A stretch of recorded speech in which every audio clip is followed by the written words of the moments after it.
Good morning विद्यार्थी मित्रांनो,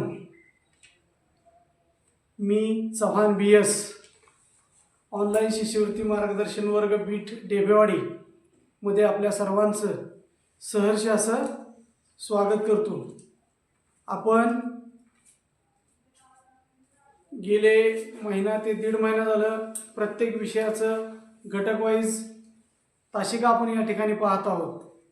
गणिताच्याही तासिका पाहिल्या, पाठीमागच्या 2-3 तासिका जर पाहिल्या असतील तर आपण बराच त्रिकोण, त्याचे प्रकार, आणखीन कागद मापन, व्याज, सरळ व्याज, नफा तोटा, शेकडेवारी हे बरेच घटक पाहिलेले आहेत। आणि आज आपण वर्तुळ हा घटक पाहणार आहोत। कोणता घटक पाहणार आहोत? वर्तुळ हा घटक पाहणार आहोत। वर्तुळ सर्वांना माहिती आहे, बरोबर? वर्तुळ तुम्ही पाहिलेलं असतं, बघितलेलं असतं। वर्तुळ कोणत्या पद्धतीने असतं तर बघा, वर्तुळातील आज आपण वर्तुळ, त्यामधील त्रिज्या, जीवा, व्यास, केंद्र, परिघ या बऱ्याच गोष्टी आज आपण पाहणार आहोत। परंतु एकदम सोप्या पद्धतीने आज आपण त्या पाहणार आहोत। त्यामध्ये काही अवघड असं काही नाही। वर्तुळ, मग तुम्हाला माहिती आहे वर्तुळ बघा, ही जर तुम्ही बांगडी पाहिली असेल, दिसत असेल, काय ही बांगडी आहे। मग ही जर बांगडी असेल तर मला सांगा, ही बांगडी कशी आहे? आयताकृती आहे का ओम? नाही। मग कशी आहे ही बांगडी? आपण गेल्या तासिकेमध्ये चौरस, आयत पाहिला होता, त्रिकोण। परंतु ही बांगडी जर मी काढली या ठिकाणी तर बांगडी तुम्हाला या पद्धतीने दिसते की नाही? या पद्धतीनं म्हणजे गोल दिसते, बरोबर? याला आपण काय म्हणतो? वर्तुळ म्हणतो। काय म्हणतो आपण याला? वर्तुळ शब्द कोणत्या पद्धतीने लिहायचा बघा, या पद्धतीने आपण वर्तुळ हा शब्द लिहितो। मग मला सांगा, या वर्तुळाला, हे वर्तुळ आहे ना, हे वर्तुळ मग कसं काढलेलं असेल तर बघा, आपण जर पाहिलं असेल किंवा आपल्याला आपल्या कंपासामध्ये, आपल्या कंपास पेटी असते आपल्याकडे, बरोबर आहे की नाही? त्या कंपास पेटीमध्ये या पद्धतीनं एक साहित्य आहे बघा, त्याला आपण म्हणतो कंपासच म्हणतो किंवा कर्कटक म्हणत असाल तुम्ही, बरोबर? तुमच्या पद्धतीनं तुम्ही मग हे वर्तुळ आपण काढतो कसं तर बघा, या ठिकाणी मी तुम्हाला काढून दाखवतो वर्तुळ।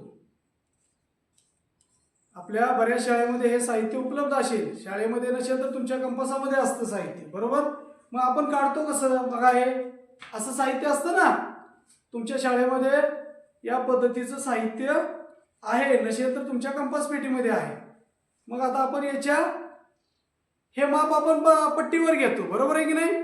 समजा मला जर उदाहरणार्थ मला आपल्याकडे पट्टी होती की, उदाहरणार्थ आपल्याला समजा 5 सेंटीमीटरचं वर्तुळ काढायचं आहे। किती सेंटीमीटरचं? मी इथं जरा जास्त घेतो, समजा मला 10 सेंटीमीटरचं वर्तुळ काढायचं आहे। इथं आहे आपल्याकडे, इंच मध्ये आहे इथं, समजा इथं घेतो मी तुमच्या लक्षात येण्यासाठी फक्त। समजा मला 5 सेंटीमीटरचं वर्तुळ काढायचं तर मी 5 सेंटीमीटर हे माप मी पट्टीवर घेतो, बरोबर आहे की नाही? बघा इथं असं 5 सेंटीमीटरचं माप घेतलं। मग मला आता वर्तुळ काढायचं आहे। मग वर्तुळ काढण्यासाठी मला काय करावं लागेल तर वर्तुळ काढण्यासाठी मला अगोदर कुठंतरी असा बिंदू द्यावा लागेल, याला आपण केंद्र म्हणतो। बघा, वर्तुळाचं केंद्र म्हणजे मी सुरुवातीला बिंदू दिला आणि आता मला काय करायचं? वर्तुळ काढायचं। तर मी आता वर्तुळ काढतो। या ठिकाणी हे ठेवलं, या बिंदूवर जर हे मी ठेवलं, ते तुम्हाला सर्वांना माहिती आहे, फक्त मी तुमचं रिव्हिजन व्हावं यासाठी मी हे वर्तुळ काढून दाखवतोय। तुम्ही काढता पण, आणि तुम्हाला कंपास मी या ठिकाणी खडू ठेवलाय, तुम्हाला या ठिकाणी पेन्सिल ठेवायची असते। मग तुम्ही पेन्सिल ठेवून त्या पद्धतीनं वर्तुळ तुम्ही काढू शकता। मग मला सांगा रे, हे मी वर्तुळ काढलं, दिसतंय तुम्हाला फळ्यावर वर्तुळ दिसलं, मग याला काय म्हणायचं? आपण सुरुवातीला बिंदू म्हटलं होतं, बरोबर? इथं बिंदू काढला मी म्हटलं होतं, बरोबर आहे की नाही? परंतु आता याला नाव काय आलं? केंद्रबिंदू नाव आलं। लक्षात ठेवा, काय आलं? केंद्रबिंदू नाव आलं। सुरुवातीला फक्त बिंदू होता, परंतु तो आता कोणाचा केंद्रबिंदू झाला? वर्तुळाचा केंद्रबिंदू झाला. बरोबर आहे की नाही? सुरुवातीला मी जर इथं काढलं तर हा बिंदू झाला, हा केंद्र नाही होणार. हा केंद्र होईल का? याच्या बाजूला ज्या वेळेस मी वर्तुळ काढेन त्यावेळेस तो केंद्रबिंदू होईल. हा वर्तुळाचा केंद्रबिंदू. मग जर तुम्हाला दिसत असेल किंवा दिसतं श्वेता, तर मला सांगा हा वर्तुळाचा केंद्रबिंदू आहे. हा बिंदू असेल, मी इथे एक बिंदू घेतला समजा, इथे एक घेतला, तर मग तुम्हाला काय दिसतंय? काय दिसतं? तर या वर्तुळापासून हे सर्व समान अंतरावर दिसतात. दिसतात की नाही? मग किती अंतर असेल रे या दोन्हीचं संकेत? किती असेल? 5 सेंटीमीटर. का 5 सेंटीमीटर? कारण आपण कंपासामध्ये पट्टी ठेवून 5 सेंटीमीटरचा वर्तुळ काढलं होतं. बघा, हे इथं पण एवढंच अंतर आहे, इथं पण एवढंच आहे. कारण याच्यामध्ये आपण 5 काय घेतलं होतं? 5 सेंटीमीटर अंतर घेतलं होतं. बरोबर आहे की नाही? म्हणजे मी ऍक्च्युअली घेताना थोडं जास्त घेतलंय, कारण 5 सेंटीमीटर छोटा काढला तर तुम्हाला इथं दिसणार नाही. तुम्ही तुमच्या वहीमध्ये, मी वही पेन घेऊन बसलाय ना, वहीमध्ये परत दुपारच्या सत्रामध्ये काढू शकता. मग हे 5 सेंटीमीटरचं वर्तुळ मी काढलं, मग मी याला जोडून घेतो. समजा हे 2 बिंदू मी जोडले, मग हे 2 बिंदू जोडले, मग याला काय म्हणायचं? काय म्हणायचं याला? त्रिज्या म्हणायचं. वर्तुळाची त्रिज्या. कुणाची त्रिज्या? वर्तुळाची त्रिज्या. त्रिज्या समजली? मग मला सांगा आता, वर्तुळाची त्रिज्या हीच त्रिज्या आहे का? ही पण त्रिज्या होऊ शकते ना? ही पण त्रिज्या होऊ शकते. समजा मी वर्तुळ केंद्राला ओ नाव दिले. काय नाव दिलं? मग तुम्हाला परीक्षेमध्ये प्रश्न असतो, शेजारील वर्तुळाचे वर्तुळ केंद्राचे नाव सांगा. तर या वर्तुळ केंद्राचं नाव काय आहे? ओ.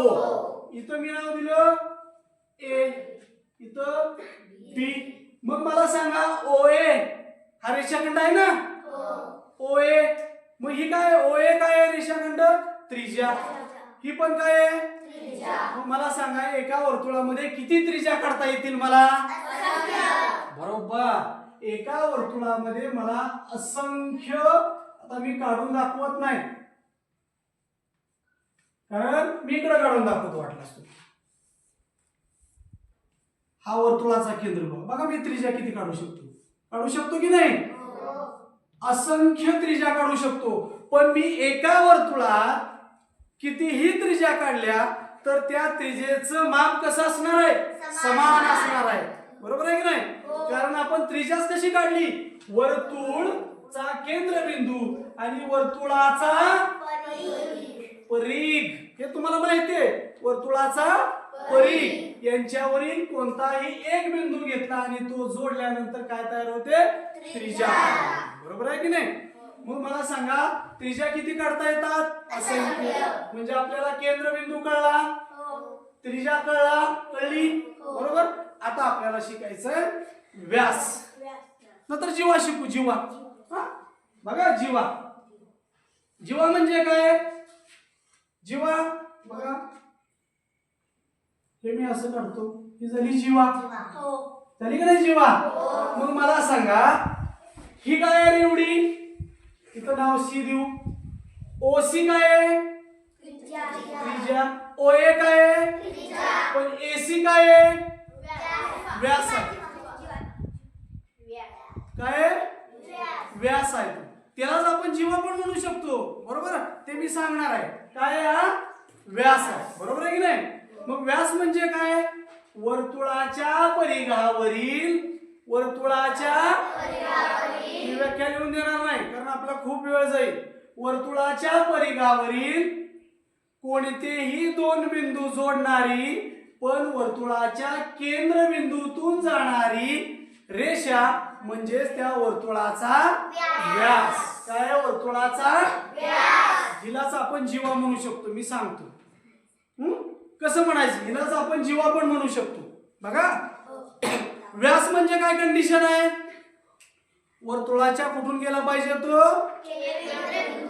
केंद्रबिंदूतून गेला पाहिजे. काय? व्यास.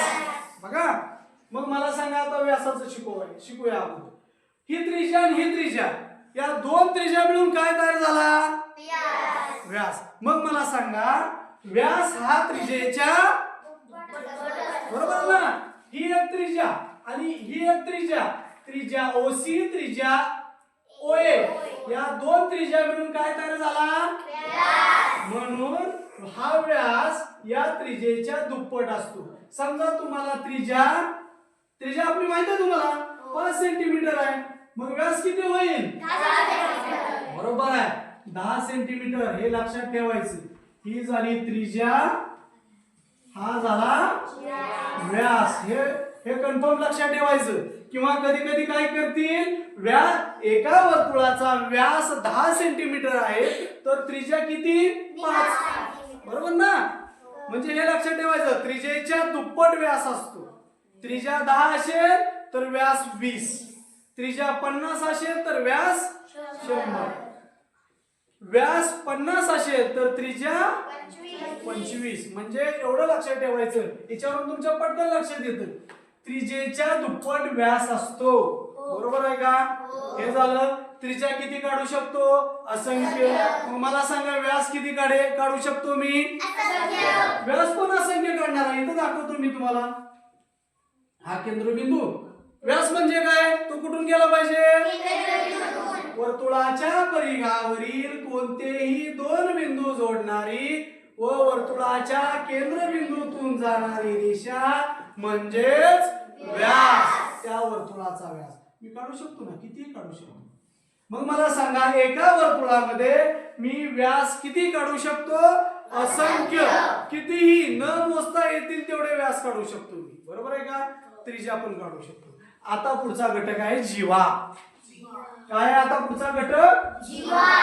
हे तुम्हाला माहिती आहे, तुमच्या सरांनी तुमच्या टीचरांनी शाळेमध्ये शिकवलंय म्हणून मी हे थोडं वेगामध्ये घेतले. बरोबर आहे की नाही? हे तुम्हाला सगळं माहित आहे. वर्तुळ माहित आहे, त्रिज्या माहित आहे, व्यास माहित आहे. फक्त रिव्हिजन व्हावं हा उद्देशाने आपण या ठिकाणी घेतो. आता बघा इथे एक आकृती काढू. ही पुसतो मी आकृती, म्हणजे इथे आपल्याला नवीन आकृती काढता येईल. हे खूप पांढरं होते ना.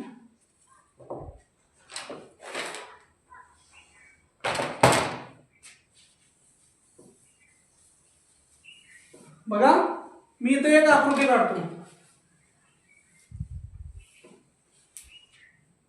आता मला सांगा हा केंद्रबिंदू आहे. हीच आकृती मी इथे काढली अशी समजा, कारण याच्यात जास्त काढल्यानंतर तुमचं कन्फ्युजन होईल. बरोबर आहे की नाही? मग आता मी काढतो. बघा ही त्रिज्या झाली तुम्हाला माहित आहे. केंद्रबिंदू आणि वर्तुळाच्या परिघावरील कोणताही एक बिंदू. व्यास म्हणजे काय? वर्तुळाच्या परिघावरील दोन बिंदू जोडणारी व वर्तुळाच्या केंद्रबिंदूतून जाणारी कोण? व्यास.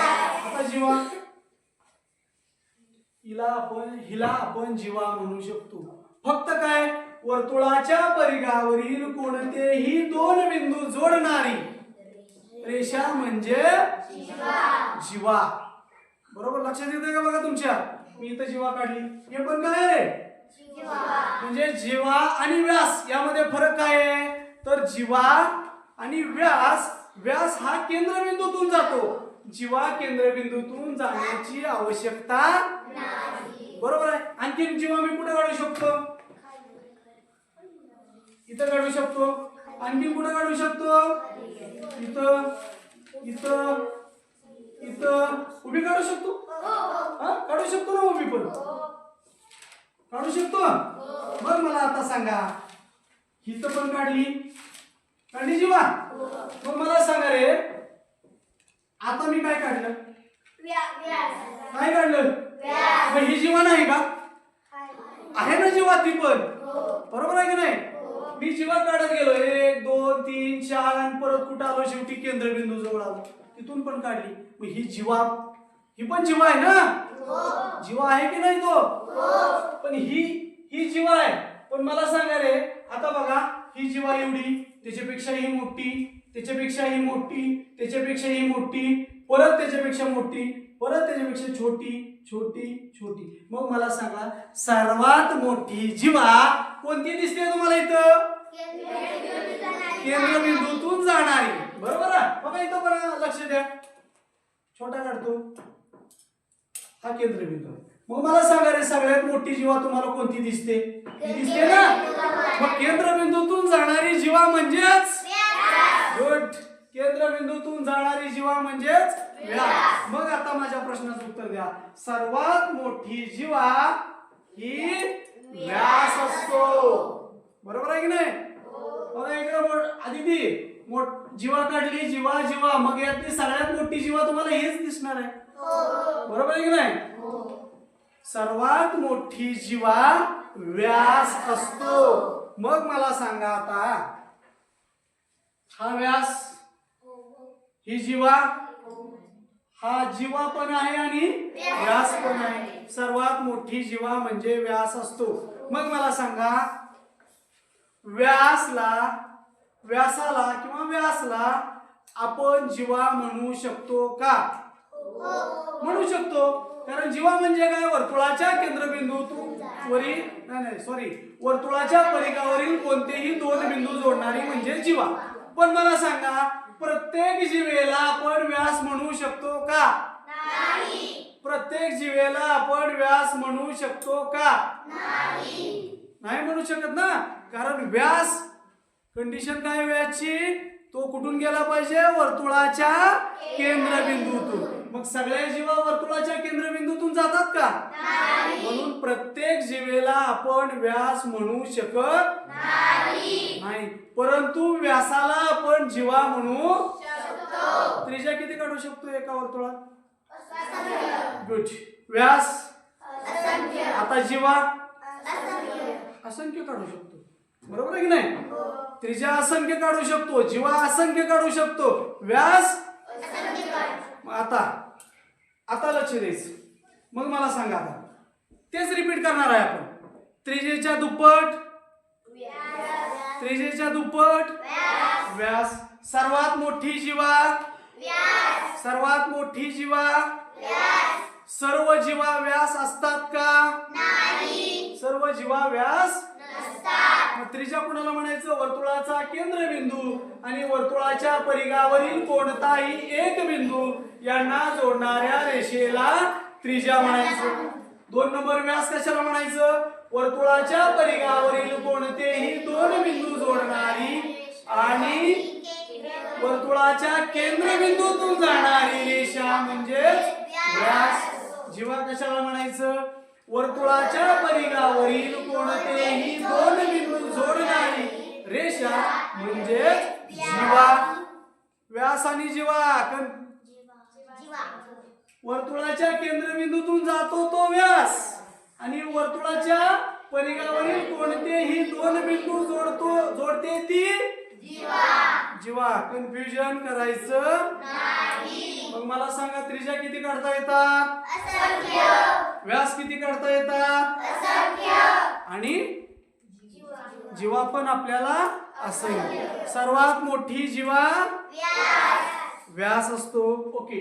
आता हे काय रे? मग हे काय आता? गुड. वर्तुळाचा परिघ. वर्तुळाचा परिघ आहे हा. बरोबर आहे का? तुम्हाला परीक्षेमध्ये प्रश्न असतो, हे मी पुसतो इथलं मधलं. आता त्रिज्या आहे, लक्ष द्या.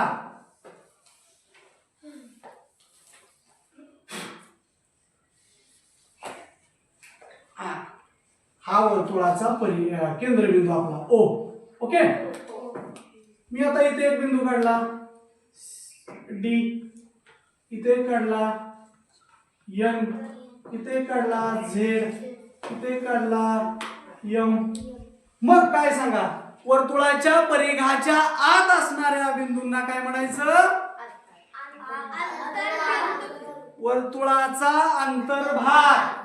आणि हा झाला वर्तुळाचा. मला सांगा, एम हा बिंदू वर्तुळाच्या कुठं आहे? वर्तुळाच्या अंतर्भागात आहे. आणि एन हा बिंदू वर्तुळाच्या मग याला मी केंद्रबिंदू म्हणू शकतो का? बिंदू एम हा केंद्रबिंदू आहे का? नाही. केंद्रबिंदू ओ. कारण वर्तुळाच्या परिघावरील बिंदू पासून समान अंतरावर असतो तो केंद्रबिंदू असतो. इथं समांतर आहे, इथं इथं आहे का?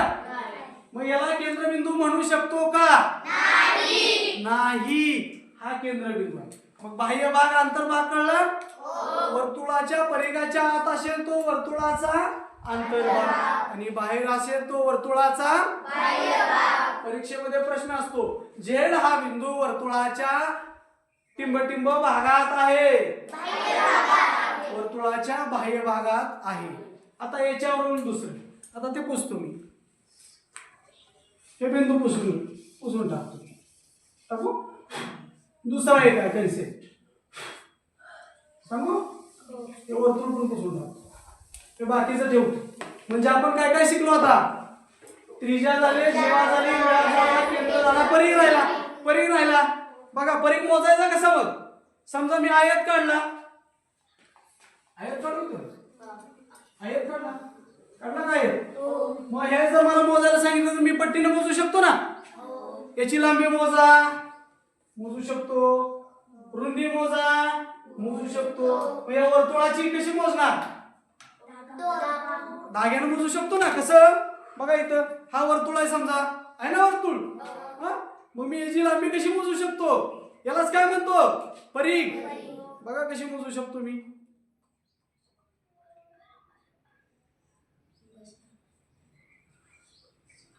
असं मोजू शकतो का मी? अरे हे पण बसना.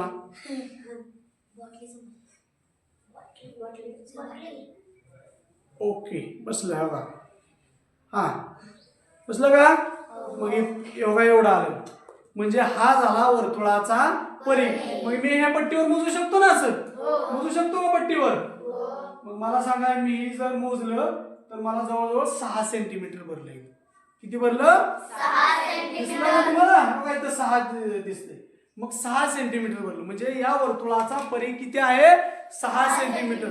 तुम्ही स्वतःहून असा वर्तुळ तुमच्या वहीमध्ये काढू शकता आणि त्या वर्तुळाचा परिघ दोऱ्याच्या सहाय्याने तुम्ही मोजायचा आणि पट्टीवर धरून किती सेंटीमीटरचा आहे तो तुमच्या मित्रांना मैत्रिणींना दाखवा किंवा शाळेतल्या सरांना दाखवा. मी फक्त कसा मोजायचा हे सांगितलं. वर्तुळाचा परिघ कळला? हा झाला वर्तुळाचा परिघ. लक्षात येतंय? आता पुढं हा झाला वर्तुळाचा परिघ. मग मला आता कंस असतं, मग कंस म्हणून एक तुम्हाला हे कंस, वर्तुळ कंस तो शिकायचा. आता इथं काढलायच बघा मी. इथं वर नाव देऊया आपण. इथं एक बिंदू आहे समजा, हा याला नाव काय देऊया सांगा? पी नाव देऊया. मग हा वर्तुळाचा कंस आपल्याला शोधायचा आहे, बरोबर आहे की नाही? इथं ए बिंदू आणि सी बिंदू याच्यामुळे काय झालं? वर्तुळाचे 2 भाग झालेत बघा. झालेत की नाही? मग मी जर म्हटलं हा एक भाग आहे बघा, हा वरचा एक भाग आहे का, आणि हा खालचा एक भाग आहे का? दिसतोय सगळ्यांना? दिसतोय. मग मला सांगा, हा एक भाग आणि हा एक भाग, मग याला म्हणायचं वर्तुळ कंस. मग मला सांगा रे, वर्तुळ कंस मी जर म्हणलं वर्तुळ कंस एसी तर कोणता पकडणार तुम्ही? हा का हा? कोणता पकडणार? वर्तुळ कंस मी एसी म्हटलं तर हा पण एसी होऊ शकतो आणि हा पण एसी होऊ शकतो, म्हणून आपण इथं 2 बिंदू दिलेत बघा. आता जर मी म्हणलं वर्तुळ कंस एपीसी, मग कोणता रे आता वर्तुळ कंस एपीसी म्हणल्यावर? याच्यासाठी हे 2 बिंदू दिले. लक्षात येतं तुमच्या? आमच्या संकेतला लय खूप झोप लागली. दुसरा आहे काय बघा, कोणता वर्तुळ कंस? एबीसी. वर्तुळ कंस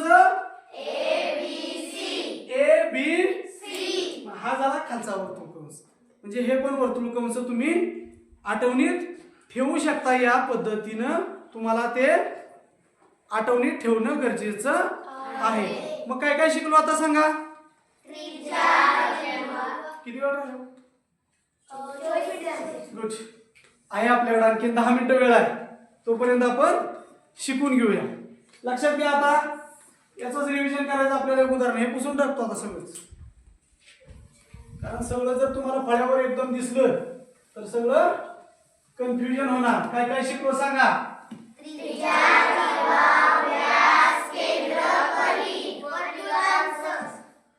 त्रिज्या शिकलो वर्तुळाची. मग किती त्रिज्या काढू शकतो मी एका वर्तुळात? जीवा किती काढू शकतो? व्यास किती काढू शकतो? व्यास हा त्रिज्येच्या सर्वात मोठी जीवा व्यास असतो. बरोबर. जीवेला आपण प्रत्येक जीवेला आपण व्यास म्हणू शकतो का? नाही. बरोबर आहे की नाही. मग हे शिकलो. आता बघा, आता तुम्हाला मी देतो इथे असं हे वर्तुळ केंद्र आहे. परीक्षेमध्ये कसे प्रश्न असतात ते आपण आता शिकून घेऊया.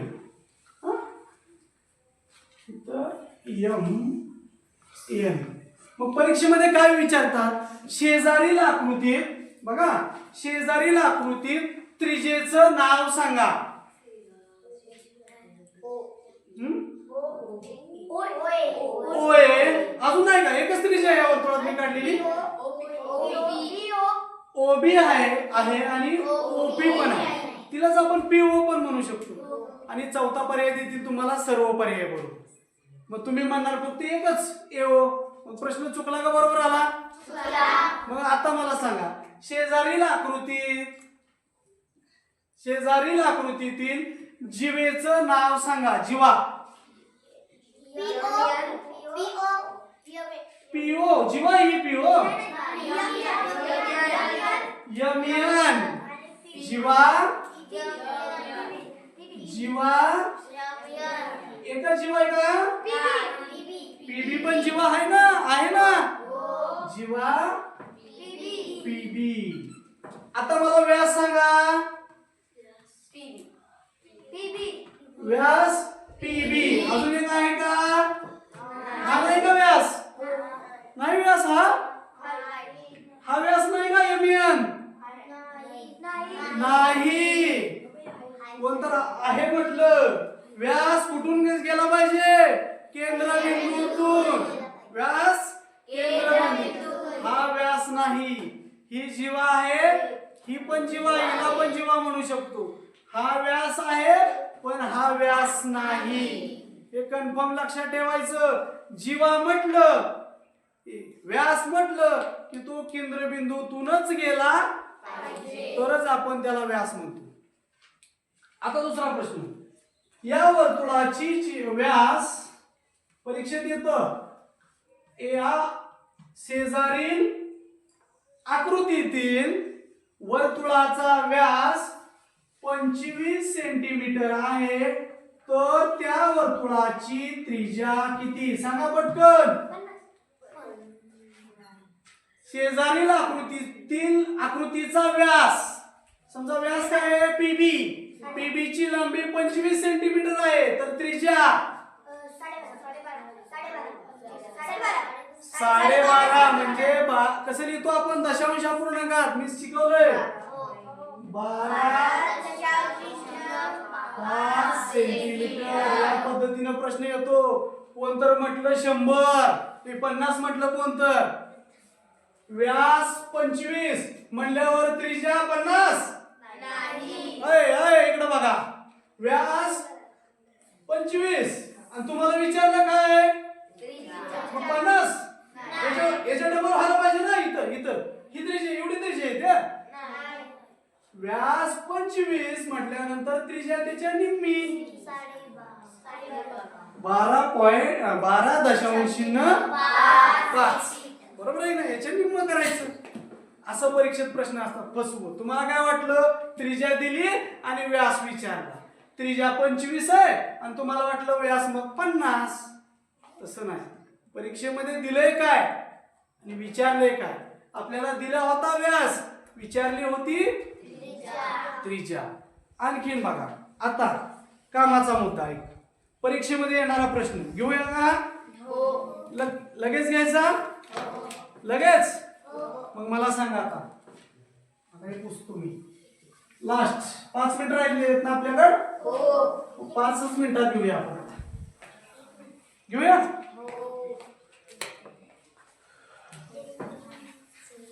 5च मिनिटात आपण आता एक प्रश्न घेऊया. फक्त तेच वर्तुळ काढतो मी, कारण आपल्याला एवढं बोल येत. आता आलं त्याच्यावरून काढलं ना मी. आता बघा इथं सांगा, तुम्ही सांगाल तसं मी त्याला नाव देतो. किती बिंदू काढले रे मी?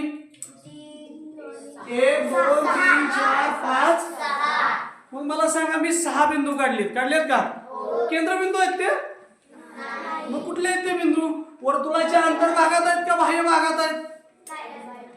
अंतर्भागात पण नाही, बाह्य भागात. मग कुठे आहेत? गुड. वर्तुळाच्या परिघावर. वर्तुळाच्या परिघावर मी किती बिंदू काढले? 6. मग आता प्रश्नाचं उत्तर द्या. हे 6 बिंदू मला जोडायचे. जोडू का 6 बिंदू मी? बघा जोडतो. हा एक जोडला. आणखी कसा जोडू शकतो सांगा? असा. हे आणखी झालं एवढं जोडू शकतो. आणखी जोडू शकत नाही. एकमेकाशी जोडू शकतो मी. कसं? आणखीन बस झालं, एवढं झालं. हा आणखीन सांगा झालं एवढंच नाही. आणखीन झालं वाटतं बोलतो. झालं. कुठनं वर्ण खाली? अजून कुठनं वर्ण खाली? उडी टाकायची का? आता कुठं उडी टाकायची का स्लॅबवर? बघा आता कुठं राहिले नसतील माझ्यामध्ये. राहिलेत का कुठं? नाही. आणि असा प्रश्न असतो तुम्हाला. काय प्रश्न असतो बघा? काय प्रश्न असतो? काय असतो प्रश्न? वर्तुळाच्या परिघावरील 6 बिंदू एकमेकांना जोडले असता राहिले कुठं राहिला सांगा? एक राहिले बघा. असं लक्ष पाहिजे. राहिले की नाही? मग असा प्रश्न असतो तुम्हाला की वर्तुळाच्या परिघावरील 6 बिंदू एकमेकांना जोडले असता किती रेषाखंड तयार होतील? बरोबर आहे का? किंवा वर्तुळावरील प्रत्येक 2 बिंदू एकमेकांना जोडले तर जास्तीत जास्त किती रेषाखंड तयार होतील? आता मोजायचं म्हटलं तरी प्रॉब्लेम. काढले तुम्ही आणि आता मोजा म्हटले, कसं मोजणार? आपण येतंय का बघू मोजायला? बघायचं. आपल्याकडे 2 मिनिटं राहिली. बघा मोज तुम्ही. याच्या समोरचे मोजायचे. 1 2 3 4 5 मोजले तर प्रॉब्लेम कुठं होतो? इथनं मोजताना होतो. हा डबल धरला जाईल.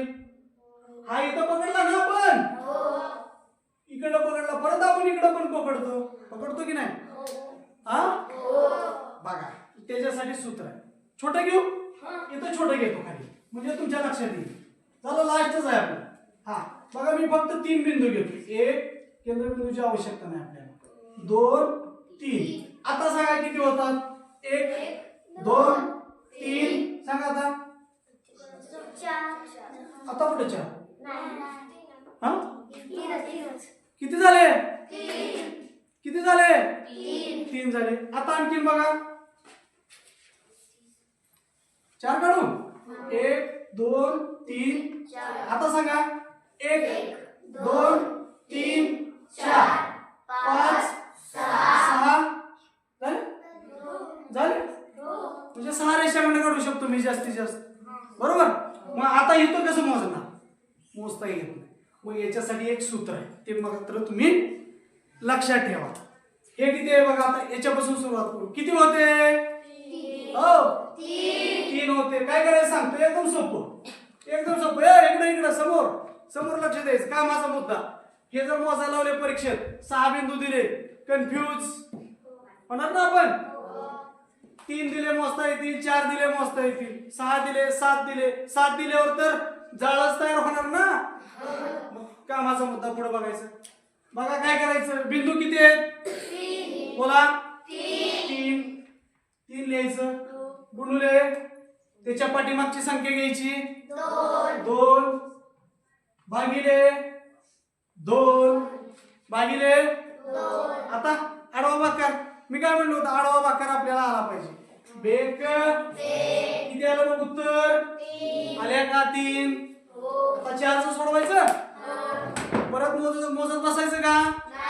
किती बिंदू? 4. गुड. त्याच्या मागची गुणुले त्याच्या मागची संख्या 3 भागिले 2 भागिले 2 करायचं. इथं 2 होतं म्हणून तुम्ही असं करायचं नाही, असं करायचं नाही, भागिले 2. आता 2 ने 4 ला भाग जातो का? आडवा भागाकार ना. बेक बे दोन्ही 4. मग हे 3 आणि हे 2 गुणाकार आहे ना. 3 दोन्ही 6. आले का 6 मोजा? 1 2 3 4 5 6 आले का? आता ह्या चला सांगा बिंदू किती होते? 1 2 3 4 5 6 गुणुले त्याच्या मागची संख्या घ्या 5 भागिले 5 नाही, भागिले. आता 2 ने 5 ला भाग जातो का? जातो, पण कसा येतो उत्तर? पॉइंट मध्ये दशांश चिन्ह देतं, आपल्याला पूर्ण भाग जातो ना. बेक बेत्रिक 6. आता काय राहिलं इथं? 5 गुणिले 3 15. तुम्ही जर मोजले याच्यातल्या तर किती येणार तुमच्या? 15 रेषा येणार. मोजताय का तुम्ही काय करा, 6 बिंदू घ्या, 6 बिंदू घ्या आणि 15 येतात का तुम्ही बघा. खूण करायची, ही एक झाली. अशा रेषा मोजा आणि त्याची तुम्ही तुमच्या सरांना मोजून दाखवा 15 येतात का. जर काय अडचण आली तर सरांना विचारू शकता. बघा आजच्या तासिकेमध्ये आपण या ठिकाणी थांबतोय. थोडा 5 मिनिटं जास्त वेळ गेला तरी हरकत नाही, परंतु आपल्याला हा घटक चांगल्या पद्धतीने समजला असेल मी अशी आशा करतो आणि थांबतो. धन्यवाद. नमस्कार विद्यार्थी मित्रांनो, आज आपण बुद्धिमत्ता या घटकातील अक्षरांसाठी अक्षरांचा वापर हा 10व्या घटकातील पहिला उपघटक जो आपल्याला दिलेला आहे, अक्षरांसाठी अक्षरांचा वापर. आता सांकेतिक भाषा हा जो टॉपिक आहे त्याच्यातला उपघटक आपल्याला या ठिकाणी दिलेला आहे. सांकेतिक भाषा जी असते तर आपण एखादा मेसेज आपल्याला कोडवर्डमध्ये जर पाठवायचा असेल तर त्याच्यासाठी आपण सांकेतिक भाषेचा उपयोग हा करत असतो. तर या ठिकाणी आपल्याला अक्षरांसाठी वेगवेगळ्या अक्षरांचा उपयोग करून आपल्याला त्या ठिकाणी सांकेतिक भाषा कशा पद्धतीने वापरली जाते ते आपल्याला या ठिकाणी बघायचं आहे. आता याच्यामध्ये आपल्याला इंग्रजी व मराठी अक्षरं त्या ठिकाणी दिलेले असतात आणि तो संकेत लक्षात घेऊन आपल्याला उत्तर या ठिकाणी काढावं लागतं. तर त्याच्यासाठी आपल्याला मराठी आणि इंग्रजी अक्षरमाला ही माहीत असली पाहिजे. माहीत असली म्हणजे नेमकं काय, तर कोणत्या अक्षरानंतर कोणतं अक्षर येतं मराठीत किंवा इंग्रजीमध्ये. ए नंतर बी कुठं येतो, सी नंतर ई कोणत्या नंबरला येतो. तर विद्यार्थी मित्रांनो, आपल्याला या ठिकाणी इंग्रजी अक्षरमाला आणि मराठी अक्षरमाला हे माहीत असणं खूप त्या ठिकाणी आवश्यक असतं. माहीत असणं म्हणजे काय, तर इंग्रजीमध्ये कोणत्या अक्षरानंतर कोणतं अक्षर येतं किंवा ए पासून सी पर्यंत किती अक्षर येतात किंवा ए आणि सीच्या मध्ये कोणतं अक्षर येतं, या पद्धतीने आपल्याला ते अक्षरमाला त्या ठिकाणी माहीत असणं आवश्यक असतं. आता याच्यात आपल्याला मराठी आणि इंग्रजी दोन्ही अक्षरमालांचं या ठिकाणी आपल्याला उदाहरणं बघायची आहेत. तर त्याच्यात आता पहिलं प्रश्न जो आपल्याला दिलेला आहे, तर पहिला प्रश्न काय दिला आपल्याला की एका सांकेतिक भाषेत मँगो हा शब्द कसा लिहितात, गो मॅन असा लिहितात, तर त्याच सांकेतिक भाषेत पुढील शब्द कसे लिहाल. आता या ठिकाणी सर्वात महत्त्वाचं काय असतं की सर्वात पहिले आपल्याला दिलेल्या प्रश्नात संकेत काय वापरला आहे तो संकेत आपल्या लक्षात येणं आवश्यक असतं. एकदा आपल्याला तो संकेत जर समजला तर आपल्याला त्या संकेतावर आधारित विचारलेल्या प्रश्नांचं उत्तरं आपल्याला देता येतात. आता आपण मँगो हा शब्द जर बघितला त्याचा सांकेतिक शब्द काय लिहिला आहे? गोमॅन. मग या दोन्ही शब्दांचं जर आपण निरीक्षण केलं तर आपल्या असं लक्षात येतं की ह्या मँगो या शब्दातले शेवटचे जे 2 लेटर आहेत जी आणि ओ ते कुठं घेतलेत? सुरुवातीला, बरोबर. त्याच्यानंतर या मँगो शब्दातलं पहिलं जे लेटर आहे यम ते किती नंबरला घेतलं? 3 नंबरला. आणि यम नंतरचे येणारे जे 2 लेटर आहे ते आणि यन ते स्मॉल लिपीमध्ये त्या ठिकाणी पुढे घेतलेले आहेत. मग आता या संकेताप्रमाणे जर आपण विचार केला तर आपल्याला शब्द दिलेला आहे गोल्डन. या गोल्डनमधले शेवटचे 2 लेटर आहेत आपले ई आणि यन. मग सुरुवातीला काय येईल आपला? ई आणि यन. काय येईल सुरुवातीला आपला? हा ई आणि यन, बरोबर. त्याच्यानंतर त्यांनी काय केलं आहे तिथं? त्या शब्दातलं सुरुवातीचं जे लेटर आहे जी ते कसं घेतलं आहे? कॅपिटल. मग इथं गोल्डन या शब्दात पहिलं लेटर काय आहे? जी. ते काय घेतो मी? कॅपिटल. काय घेतला? तो जी. त्याच्यानंतर काय केलं तर त्यांनी पहिल्या लेटरनंतर येणारे जे लेटर आहेत ते कसे घेतले? ते स्मॉल लिपीत. मग इथं या गोल्डन शब्दामध्ये जी नंतर लेटर कोणते आहेत? ओ, यल आणि डी. ते तिन्ही कसे घेतलेत? स्मॉल लिपीत. मग काय लिहितो? ओ, यल, डी, बरोबर. मग आता याच्यात जर बघितलं तर मग आपल्याला गोल्डन या शब्दाचा सांकेतिक शब्द या स्वरूपात मिळतो. ई, यन, जी हे तिन्ही लेटर कॅपिटलमध्ये आणि ओ, यल, डी हे तिन्ही लेटर कसे आहेत आपले? स्मॉल लिपीमध्ये, बरोबर. मग आपण जर पर्यायांचं निरीक्षण केलं तर तिसरा पर्याय जो आहे तो आपल्याला या पद्धतीने दिसतो. म्हणजे आपलं उत्तर काय येणार आहे? पर्याय क्रमांक 3. त्याच्यानंतर याच संकेतावर आधारित दुसरा शब्द दिला आहे आपल्याला फॅशन. मग फॅशनमध्ये शेवटचे 2 लेटर कोणते आहेत आपले? ओ आणि यन. मग काय लिहितं आपलं? ओ आणि यन काय येतील? कॅपिटल. त्याच्यानंतर यफ पहिलं लेटर काय? यफ. तो यफ काय घेतला? कॅपिटल. आणि यफ नंतरचे लेटर काय येतील? Small. A, S, H, I, बरोबर. या पद्धतीने ते लेटर येतील. आता इथं काय झालं आहे? पर्याय देताना त्यांच्याकडून तिसऱ्या पर्यायात हा ओ नको होता पण त्यांच्याकडून तो ओ दिला गेलेला आहे. म्हणजे ओ तिथं नको होता. उत्तर काय आपलं? पर्याय क्रमांक 3. आता बघा आपण पुढचा दुसरा प्रश्न बघू. दुसरा प्रश्न काय दिला आहे आपल्याला की एका सांकेतिक भाषेत डॉग हा शब्द EPH, फॉक्स बरोबर GPY असे लिहितात तर त्याच सांकेतिक भाषेत पुढील शब्द कसे लिहाल? आता आपण जे शब्द आपल्याला दिलेले आहेत, डॉग बरोबर काय दिलं आहे? EPH आणि FOX फॉक्स बरोबर काय दिलं आहे? GPY.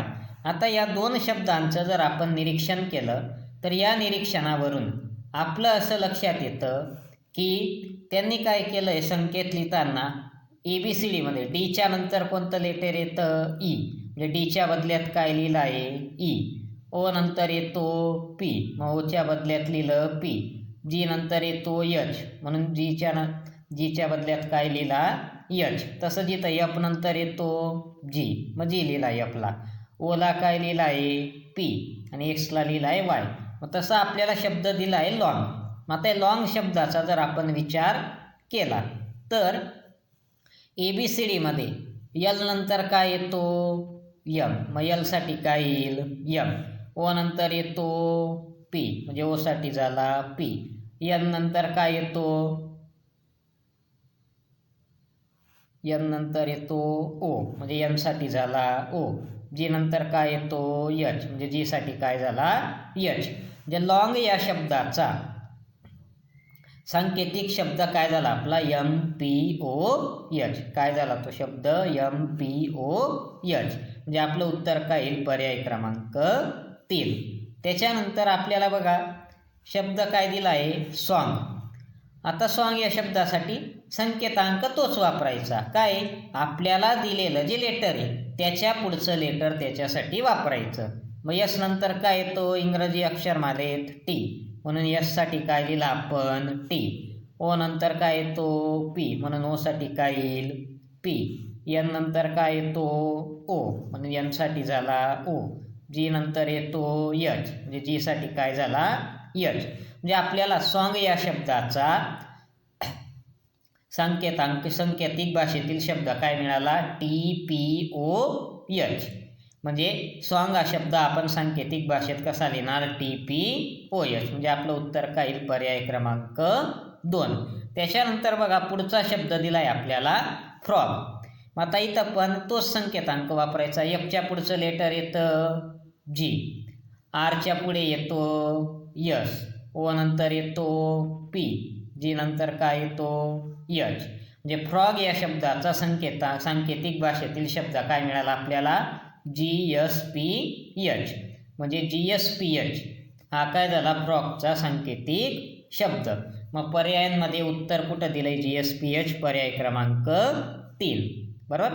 आता बघा आपण पुढचा प्रश्न. आता प्रत्येक ठिकाणी सारखाच सांकेतांक वापरलेला असेल असं नाही, तर तिथं काय वेगवेगळ्या याच्यासाठी वेगवेगळा संकेतांक त्या ठिकाणी वापरलेला असू शकतो. त्याच्यामुळे आपण दिलेल्या प्रश्नात संकेतांक नेमका कोणता वापरलेला आहे ते बघून आपल्याला त्या ठिकाणी काय दिलेल्या प्रश्न हा सोडवायचा असतो. आता बघा आपल्याला पुढचा प्रश्न दिलेला आहे की एका सांकेतिक भाषेत चिमणी हा शब्द चमीन असा लिहितात आणि घरटी हा शब्द घिरीट असा लिहितात, तर याच भाषेत चटणी हा शब्द कसा लिहाल. कोणता शब्द विचारलाय आपल्याला, चटणी. तर चटणी हा शब्द कसा लिहिणार असं आपल्याला विचारलेलं आहे. आता आपण या प्रश्नाकडे जर बघितलं तर ह्या प्रश्नाकडे बघितल्यानंतर आपल्या असं लक्षात येतं की ज्या प्रश्नाला विलांटी होती तर त्याचा सांकेतिक भाषेतील शब्द लिहिताना त्या अक्षराची वेलांटी त्यांनी काढून टाकली. आणि उदाहरणार्थ चला काय होती, इथं वेलांटी होती, तर सांकेतिक शब्द लिहिताना चची वेलांटी त्यांनी काढून टाकली आहे. त्याच्यानंतर म दिलेला होता, मला इथं वेलांटी आहे का, नाही, पण त्यांनी संकेत जो दिलेला आहे किंवा जो सांकेतिक शब्द दिलेला आहे त्याच्यात काय दिले, त्या मला वेलांटी दिलेली. बरोबर. मग आता चटणी शब्द दिलाय आपल्याला, इथं चला वेलांटी नाही, म्हणून आपल्या शब्दात काय येईल, चला वेलांटी. म्हणजे चचा काय झाला ची, नंतर टला वेलांटी नाही, मधल्या अक्षराला कोणती वेलांटी दिली त्यांनी, दुसरी, म्हणून आपली टला कोणती वेलांटी येईल, दुसरी. बरोबर. त्याच्यानंतर जिथं दुसरी वेलांटी होती ती त्यांनी काय केली, काढून टाकली. बरोबर. चिमणी आणि घरटी दोन्ही शब्दांमध्ये. मग आपलं चटणी शब्दामध्ये नला कोणती वेलांटी आहे, दुसरी, मग ती नला वेलांटी येणार नाही. म्हणजे आपल्याला शब्द कसा मिळेल, चिटीन. कोणता शब्द मिळेल आपल्याला, चिटीन.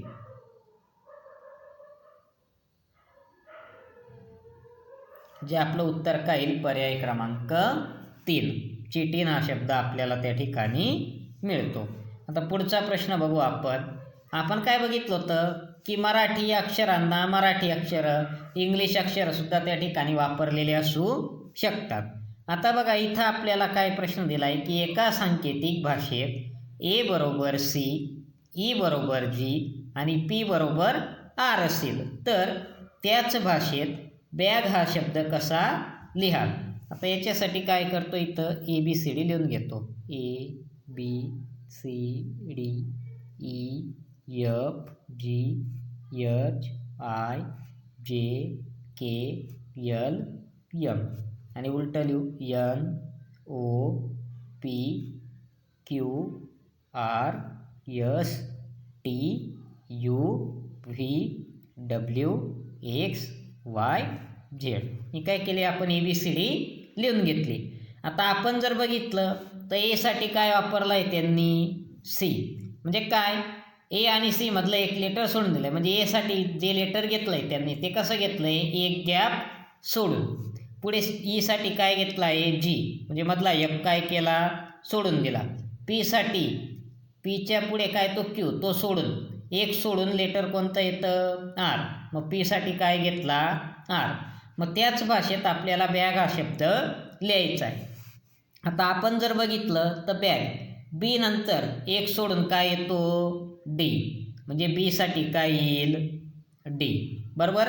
त्याच्यानंतर ए, मग एच्या बाबतीत ए नंतर एक सोडला तर ए साठी काय येतो सी, बरोबर. आणि जी, जी नंतर एक सोडला एस सोडला तर पुढचा काय येतो आय, म्हणजे जी साठी संकेत काय झाला आय.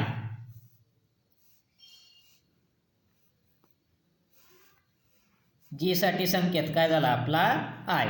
मग बॅग हा शब्द कसा लिहिता येईल आपल्याला, बी साठी काय येतो डी, ए साठी सी आणि जी साठी आय, म्हणजे आपलं उत्तर काय येणार आहे पर्याय क्रमांक 3.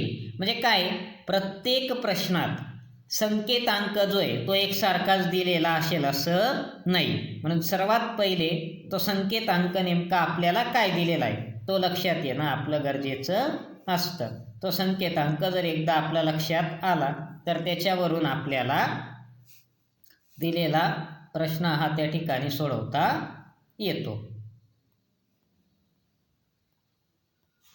या ठिकाणी आपला अक्षरांसाठी अक्षरांचा वापर हा जो घटक आहे तो या ठिकाणी पूर्ण झालेला आहे. धन्यवाद. आपण पुढच्या तासिकेत पुढचा घटक त्या ठिकाणी पाहू.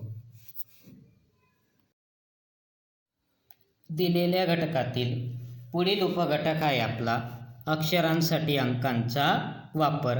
या प्रश्न प्रकारामध्ये काही मराठी किंवा इंग्रजी अक्षरांसाठी अंक आपल्याला त्या ठिकाणी दिलेले असतात आणि तसेच काही शब्दसमूह अंकांनी दर्शविलेले असतात. तर ते लक्षात घेऊन योग्य संदर्भ लावून आपल्याला अचूक उत्तर त्या ठिकाणी काढायचं असतं. मग आता याच्यात आपल्याला पहिला जो प्रश्न दिला आहे काय दिलेला आहे की एका सांकेतिक भाषेत वचन बरोबर 379, वरद बरोबर 352, चरण बरोबर 759 व सदन बरोबर 924 असे लिहितात. तर त्याच भाषेत वचन हा शब्द कसा लिहाल.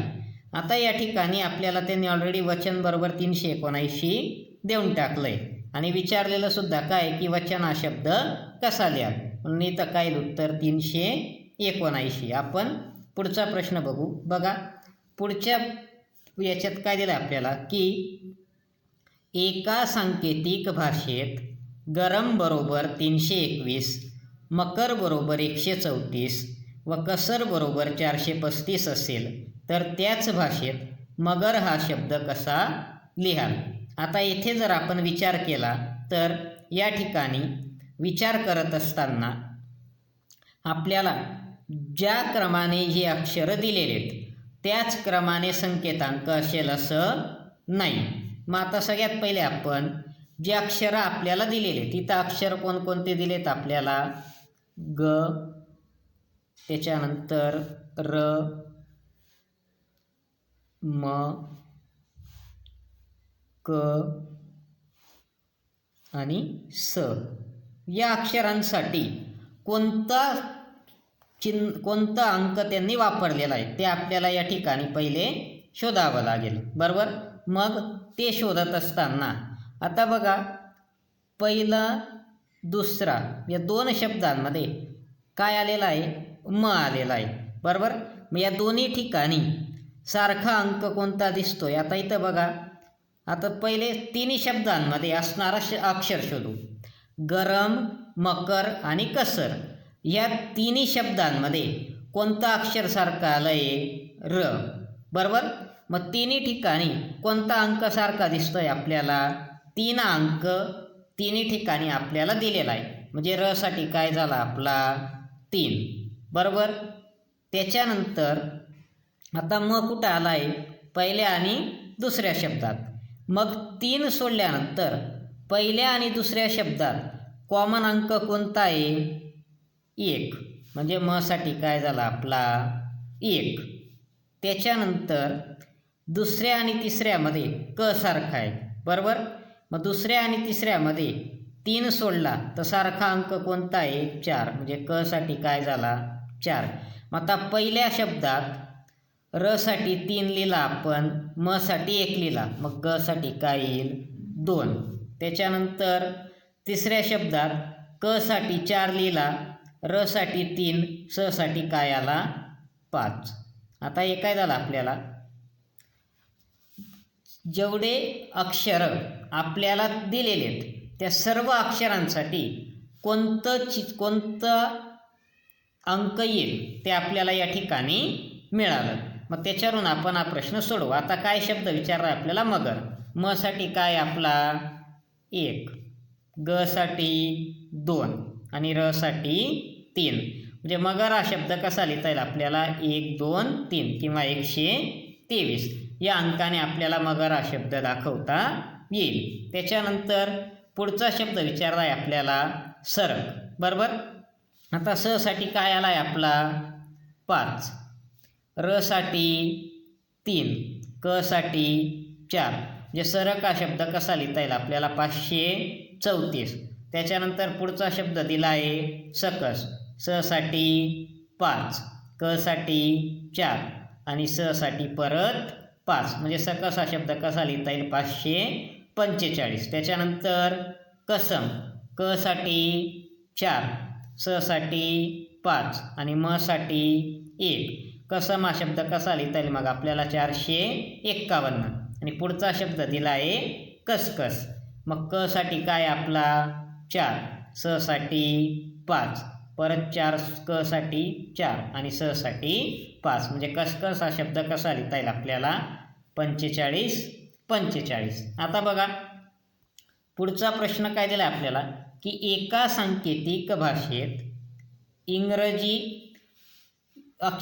सांकेतिक भाषेत अक्षरांसाठी पुढील अंक वापरलेले आहेत. म्हणजे ए साठी 1, बी साठी 2, सी साठी 13 या पद्धतीने आर साठी काय आहे 18. मग मँगो हा शब्द कसा लिहाल. आता बघा एम साठी काय आहे 13, ए साठी काय आहे 1, एन साठी किती आहे 14. मग काय लिहितो 14. जी साठी काय आहे 7 आणि ओ साठी काय आहे 15. म्हणजे काय मिळालं आपल्याला 13, 11, 47, 15. मासा हा नंबर कुठं दिसतोय 13, 11, 47, 15 म्हणजे पर्याय क्रमांक 2. बरोबर. त्याच्यावरूनच आपल्याला अजून 2 प्रश्न विचारलेले आहेत. पहिला शब्द काय दिला आहे गो. आता जी साठी काय आहे 7 आणि ओ साठी काय आहे 15. म्हणजे गो हा शब्द कसा लिहिता येईल आपल्याला 715. त्याच्यानंतर पुढचा शब्द दिला आहे मॅन.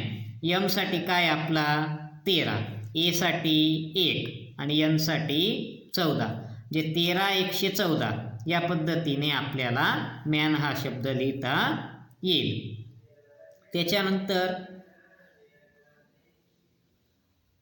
बघा पुढचा प्रश्न दिला आहे आपल्याला की एका सांकेतिक भाषेत संजय बरोबर 123, गरज बरोबर 425 आणि करण बरोबर 657 असेल तर त्याच भाषेत संगणक बरोबर काय येईल. आता आपण मागच्या वेळेस सोडवलं तसंच बघायचं. आता तिन्ही ठिकाणी सारखा कोणतं अक्षर दिसतंय का, तर या ठिकाणी तिन्ही ठिकाणी सारखं असणारं अक्षर कोणतंही नाही. बरोबर.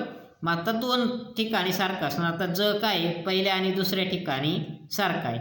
मग दोन्ही ठिकाणी सारखा अंक कोणता आहे 2. म्हणून ज साठी काय झाला 2. त्याच्यानंतर दुसऱ्या आणि तिसऱ्यामध्ये र सारखा आहे. मग दुसऱ्या आणि तिसऱ्यामध्ये सारखा अंक कोणता दिसतोय 5. मग र साठी काय झाला 5. ज साठी काय आपला 2, र साठी काय झाला 5. आता इथं गरज शब्दात बघा मग ग साठी काय येईल 4. काय झाला ग साठी 4. बरोबर. नंतर स साठी काय येईल मग 1. संग साठी काय झाला 1. उरलं काय य साठी 3. बरोबर. आपल्याला शब्द काय लिहायचं आहे संगणक. मग स साठी काय आहे 1, ग साठी 4. बरोबर. न साठी 7. न चं लिहायचं राहिला. न साठी काय आहे 7 आणि क साठी काय येईल 6. म्हणजे 1476 हा संकेतांक आपल्याला संगणकासाठी मिळतो. या पद्धतीने आपल्याला हे प्रश्न सोडवता येतात. इथे आपला हा टॉपिक संपलेला आहे. तरी आपण पुढील घटक पुढच्या तासिकेत त्या ठिकाणी पाहू.